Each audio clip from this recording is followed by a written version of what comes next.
Welcome to all the classic car enthusiasts, particularly the Mini guys. This is mostly about the Mini. And I'm talking, sorry to bore you to death with it, but talking about this jig again. As I say, I don't want to alarm anybody, but I think it's important that we, these things are brought up because somebody could be in the same situation. I'm sure there's more that haven't said anything. Maybe there's a couple of guys who might chip in with this. As I said, try and take as little out as possible, and then the jig's okay. If not, adapt it, like I'm saying in the video. A couple of quick things I'm going to do. I had quite a lot of comments about the garden, and I thank you very much for your comments. We're very lucky, the garden's beautiful, but it was a lot of work. When we came here, 15 years ago, this garden we have in the front was basically a slope. It sloped down onto a water ditch at the end where the water runs off, a rainwater run if you like, for the fields. And unfortunately I don't have any pictures of it initially. I might have some stills if anybody's interested, but I've got a little 6-second, it's only 6-second clip of what it was like after we dug the pool, put the water in, and then started to lay the area where the decking was going. And because I built all the decking myself with a family, with some family that were helping us at the time, and other people we've had helping us from time to time over the years. But we built all the decking, the pergola, everything we did basically ourselves, apart from the groundwork, which had to be done with diggers obviously. On the next video I'm going to be going over this, which is the 123 ignition system, which I'm put in the XKs. I have this in my E-Type, but the one I have in my E-Type is programmable, but you have to, I think it's got like 10 settings, and you can turn it with a electronic screwdriver and turn the settings. The unfortunate thing is you have to take a distributor. It's very difficult to get to it, and the screwdriver you need is tiny, a little electronic one. This one's got a new, it's the same company, 123 Ignitions NL from the Netherlands, and they have a USB port on it. So theoretically what you could do is plug this in and do it from your phone or your laptop while the car's running, in fact. So I'll go over this. I'm not completely sure because I'm not a computer geek, but it brings up a dashboard. Anyway, I'll show you that in the next video, so once I work out how it works and read the instructions. So I hope you enjoy the video, and yeah, catch you on the next one. Bye.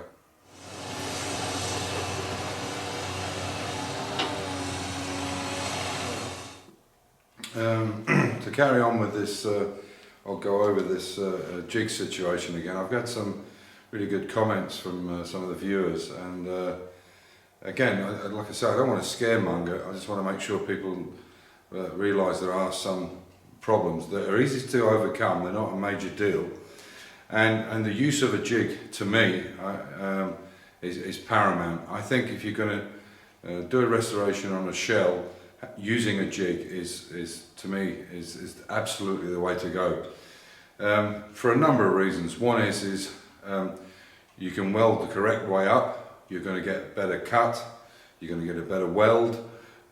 The whole repair is going to be far superior to you doing it on its side or underneath or so on, apart from the fact of burns from red hot weld or cuttings or whatever.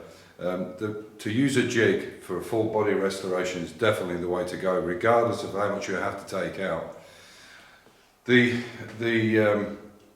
the way to get around this is to do lots of bracing, or to use a jig and make sure it's inherently strong when the parts are out. I mean, I already said this about when Alex has to take he's going to buy a whole Heritage floor for his Mini, because it's the easiest way to do it. The floor is so badly patched that it's going to be easier to do it that way than to try and build it up in pieces. There'll be far more welding. You can buy it as a solid piece that's already pre-spot welded, and he basically has to fit it into the car. And so that means that he's obviously going to have to strengthen it up, which I mentioned to him when we took the jig over, and Tom and Sean, Mark, Alex, everybody was there, and we went over it. So what I've done here is I've got this level here, and I've just put it into the car just as a reference point. And like I said, this jig, this rollover jig that people are buying or people are making, There's nothing really wrong with it. Inherently, there's nothing wrong with it. It just needs to be strengthened up. And basically, a tubular going from one end to the other would rectify that, as long as you have some kind of A-frame coming down to either the companion bins or the back of the car. Consequently, though, if you were doing something like taking out the rear arches, again, you would have to modify it in such a way that you could still lift it up. Or you need trestles, which you'll see in Sean C's situation. He's basically used trestles underneath or tables underneath to try and bring the car back up again because of this issue on the front. I'm lucky I've got this hydraulic stand, which is it's good for half a ton, and we use that to get it in line, but you need something adjustable or put blocks in, whatever. So at some point, if you're going to do the whole complete floor, you're going to have to build something to go around it. And if you just think about it logically, about how you're going to do it, as I say, I don't want to do this to death, but I think it's important that people realise there are some issues if you take a lot of metal out. Obviously, the easiest situation, or the best situation, is to take a small amount out as you can and then replace it and so on and so forth. But there are occasions, like with inner and outer sills, where it's very difficult to do that. And anybody who's done a Mini or any restoration will tell you that sometimes you have to cut the next piece out to get to it because of the way it's either welded or the way it has to be welded. So what I'm going to do is I'm going to show you something now that I got from some of the viewers, some of the stuff. But one of the things that did come up was from, I just got my glasses on because I'm old. Sean Roberts mentioned something about this, because if you look back on YouTube and go to the old BMC works in the 60s, you'll see they had a tube right the way through these cars, and they used to roll them on racks when they took them through the so-called undersealing process. And that's why the old Minis, the very older ones, the Mark 1s and 2s, they had a hole in the back and there was a circular patch on them, and this is what the tube was for. The tube went right the way through it, and they rolled the whole car down the tube, on the tube, down stands when they were painting it and putting underseal on and so on. So it was, it was the way they did it.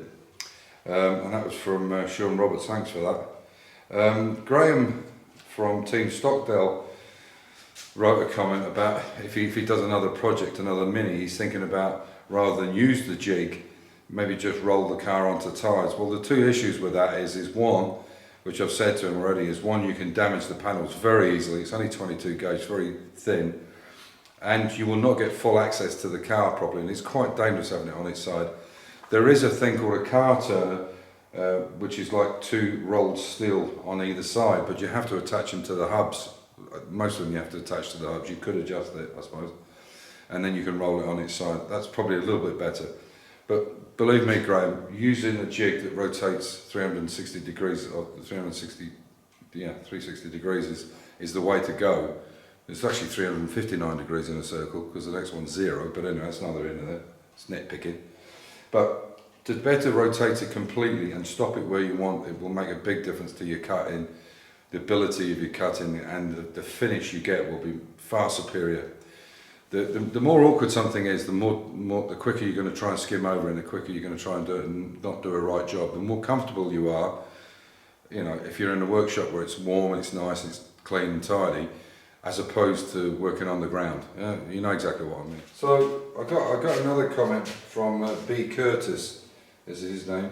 I'm not sure what his first name is. If you're sending me a comment, if you could just put your Christian name, if you want to. If you don't, that's fine. Whether it be Frank, George, Henry, whatever it is, Sean, at the end, because then I know who it is. Because sometimes in your channel it doesn't say your first name, but if you don't want to do that, it's not a problem. So it's B. Curtis. I don't know if it's Brian, Bill, who knows. But he was talking about something. It's obviously something to do, or he has a good knowledge of metals, and maybe he works in the industry of building or pipe work or something, I don't know, but he was talking about this particular types of box, I always call it box section, but he's saying that this is, they call this square hollow section, for obvious reasons, because it is square and it's hollow. I always call it box section. And this is what he calls RHS, which is rectangular hollow section, which is true, it is rectangular. And basically what he's saying, which is absolutely true, is that if you lay that this way, you've got more flex in it than you have if you lay it that way, because obviously it's thickness. And if you look at this jig when the Jaguars are on it, that's exactly how they fit on here. They're that way down. They're the 2.5 times or 3 times the thickness of this, and there is absolutely no bend in them whatsoever. So it's a good point that if you're going to make something out of this rectangular, and obviously any tubeless, if you're going to make something for the Mini, make sure that the wall thickness is good. Scaffolding tube is very good. It's extremely strong. It's got very, very high tensile strength, more so because the tensile strength is here, because obviously you've got a lot of weight on it as it's going up a building. Not so much bend strength, but even so it's still very good, and for the shell, no problem at all. So thanks to B. Curtis for that, I really appreciate it. And DB Mini is going to be putting his car up on he's got the same jig, as I said, as Ben and Sean, and he's now thinking about what he wants to do. And as I said, I don't want to alarm anybody. There's some very simple things to do. It won't cost a lot of money to do it. And if you've got any questions, just drop me an email, whether it be DB or anybody. And there's easy ways to fix it, very easy way to fix it. It would just be a matter of 2 pieces of pipe, or a long pipe to go through the car, and a couple of pieces of pipe that have a good tolerance on them, so you can nut them down together or attach them. And a couple of frames, very easy to do. Amir's gone off on his break, on 2 weeks break now, and what we did was I re-welded the bulkhead here, and I've put the frame back on. And when I actually built this frame on the front, I didn't have the front landing panel on, but as it turns out, it's right on the money. Maybe more by luck than judgment, but anyway, it all fits together. So I just wanted to show you this jig rotating and how well they do work, and the access that you have to them. So all this is in now. It just needs lead loading, and on the other side. But there's a couple of points I wanted to show you. So I'm going to turn the car over so you can see what we're talking about. So you can see I can rotate that quite easily. In fact, I can even probably lock this on my own.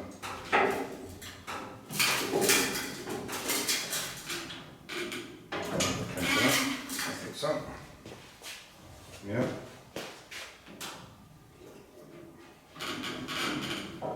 There we go. So now you can see it's locked on its own there. So you can see what I've done with mine is on the ones that are bought, I think this hole here, which is where the left or right hand drive can go, is the only one. I'm not even sure if it comes down this far.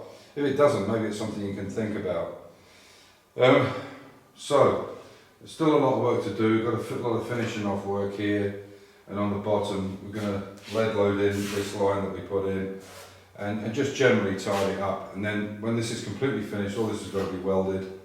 When this is completely finished, we will do the stone chip on it. Obviously we'll scratch it all back with 3M first, and then put the primer on it, and then put the stone chip on it.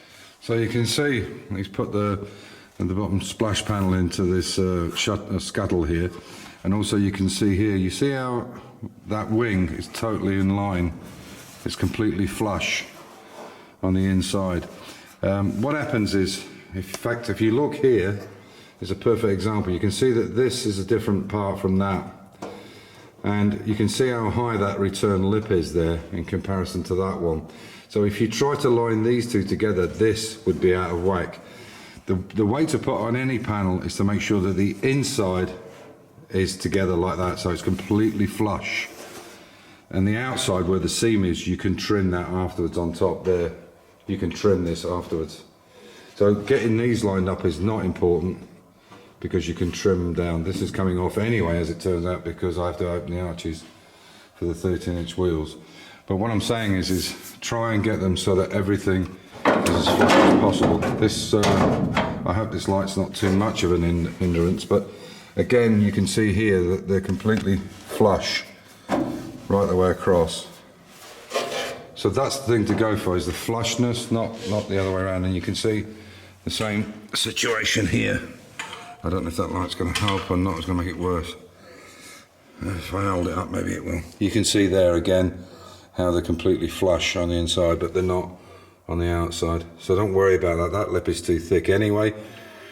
On this Heritage, you can see. If you try to put some chrome or edging on that, it wouldn't stay. There, it's actually thinner than it is there in the centre. So don't worry about the outside, worry about making sure the inside is flush, and then we'll make everything else flush because the metal's the same. It's only the returned edges that are different. So, yeah, that's it for today. We'll be getting on. There's a few little jobs I can do while he's away, but I'll get all this cleaned up. You can see this is a bit of a mess here. So what I'll do is I'll clean all this back, re-weld it, and then you won't even notice it's there. I'll finish all this off so that it looks completely the same. And the reason that this is a problem, or was a problem, is because this side had come down and we had to use that hydraulic jack to lift the floor up. So this is why I'm talking to you about this. I'm not just doing it to make a video. I'm doing it because it's happened to me. And I used a lot of bracing on a lot of the cars. You can see with the XK here, I think you've seen it in most of my videos. I don't have to go over it again. There's one in here. You can see there bracing. There's one in the other XK. There was ones in the Jaguars and so on. In fact, it's just some of the ones we made up for doors with screw extension pieces and all kinds of stuff. And there's a small shed at the side of this building here, which is full of jigs and braces and so on. So, you know, it's something I was acutely aware of, but I didn't think about it from this jig to the one I'd already made. So anyway, there you go. So, car's looking nice. Very pleased with the panel fit. Looks real good. Really happy with it. There's a few little bits and pieces, a little dent there which we can lead load. This we're going to need to fix up because of this skull. There's a problem there. What we will do before the car's finished, we will actually put the window in just to double check that this profile is good. But if you look at this Mini, you can see the rain channels, everything. It's like new. It's almost like a new shell. It's that good, and this is where they rot right, especially down here on this side. And you can see how good that shell is. Even there, which is quite dark, it might show up there. You can see how clean everything is. It's in very, very good condition. So, and that system in there, as I said, is very similar to the ones that you buy. I think the only difference is maybe the way this is set up. But I will put a bar across there to support this so these don't ping out the way. And there we go. So, again, as I always say, stay safe, keep the faith, enjoy your hobby, and yeah, do whatever you can, guys. I know a lot of guys have to work all day long and then they don't feel like it at night, which is fine. And if it takes 5 years, it takes 5 years. If it takes 5 months, 5 weeks, whatever, do a little bit at a time, do what you can if you have the space, if you're lucky enough to have the space to do it. So, take care. Bye for now.